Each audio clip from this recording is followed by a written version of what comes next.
कुरिन्थियों के उस वचन को पढ़ेंगे। पौलुस ने कहा, तुम कौन सी बात में दूसरी कलीसियाओं से कम थे, केवल इस वे कि मैंने तुम पर भार नहीं डाला, मेरा ये अन्याय है, क्षमा करो।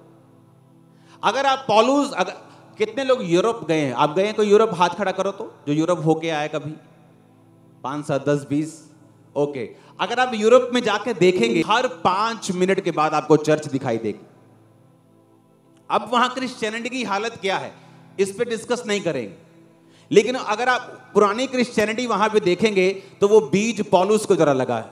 वहां बड़े बड़े राजा लोग क्रिश्चियन थे वहां के, बाद में वो नाम के क्रिश्चियन रह गए, लड़ाई करने लगे, दूसरे देशों के पे कब्जा करने लगे, परमेश्वर के वचन से दूर हो गए, ये बात अलग है। लेकिन वहां अगर आप बीज देखेंगे तो पौलुस को जरा लगा गया। और अगर आप पौलुस को देखेंगे, उसने कहा, मैंने कलीसियाओं को लूटा नहीं है कि मैं तुम्हारे लिए सेवा करता हूं तो मेरा भार तुम लोग उठाओ। उसने कहा, इसलिए नहीं कि मुझे अधिकार नहीं, कहता इसलिए कि मैं ज्यादा लोगों को अपने पास खींच लाऊं। नेहम्याह कहता, इसलिए नहीं कि मेरे को अधिकार नहीं है खाने का, कहता मैं इसलिए नहीं खा रहा हूं क्योंकि प्रजा के ऊपर काम का बोझ क्या है, भारी है।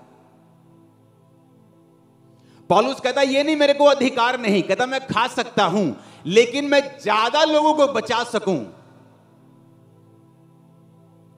जब मैं सेवकाई में आया 2004 में 5 में, तो कलीसिया में जहां मैं जाता था, उनका एक सिस्टम बना हुआ था कि जब आप कलीसिया में 2004 में आप जाएंगे तो जाते वक्त कलीसिया आपको 50 रुपए चंदा देगी।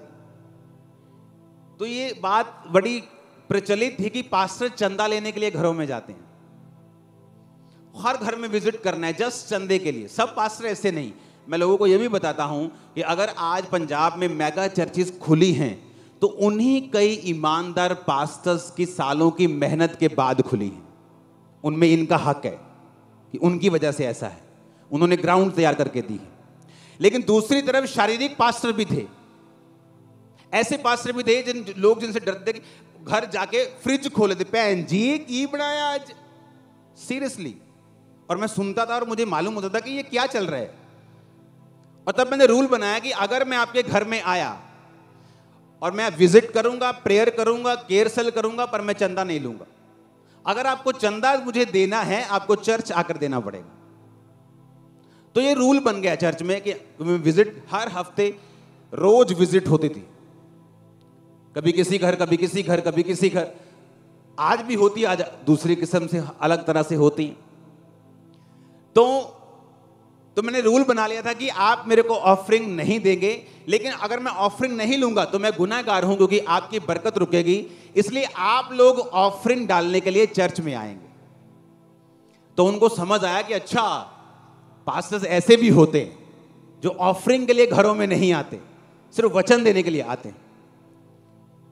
तो लोगों को समझ आना शुरू हुआ उनको, हाँ, कि ऐसा होता है कि आपको ऑफरिंग देने की जरूरत नहीं है। अगर पास्टर घर में आए, आप चर्च जाके ऑफरिंग डालें, ऐसा भी पॉसिबल है। पौलुस कहता, मैंने अपनी जिम्मेवारी के ऊपर कलीसिया को लूटा नहीं है, कलीसिया से पैसा नहीं लिया। मैंने टेंट बनाने का काम किया ताकि कलीसिया के ऊपर भार ना हो और हम और अधिक काम को परमेश्वर के हिसाब से कर सके। इसलिए जहां एक चर्च लोगों के लिए सिरदर्दी बनी हुई है, हम 100 चर्चेस क्रॉस कर चुके हैं। हालेलुया। नेहम्याह कहता, मैंने अधिपति के हक का भोजन नहीं किया, कहता मैं कर सकता था, मेरे पास अधिकार भी था, प्रभु की ओर से अधिकार भी था। कहता लेकिन और अच्छा है कि मैं अपने अधिकार काम में ना लाऊं ताकि और लोगों को बचा सकूं। आप मेरे घर का खर्चा उठाएंगे 4 लाख 5 लाख, क्यों ना मैं वो 4 और 5 लाख उठाऊं और उसे भी प्रभु के काम में लगा दूं। 25 लाख 20 लाख मेरा पम्फलेट छप जाएगा, 4 लाख, उसमें कितनी रूहें बच जाएंगी, कितने लोग बचाए जाएंगे, कितने लोग। आप में से बहुत से लोग हैं जो पोस्टर पम्फलेट देके चर्च में आए। 4 लाख से मैं 2 टीवी के प्रोग्राम दे सकता हूं, उसको हजारों लाखों लोग देखेंगे, बचाए जाएंगे।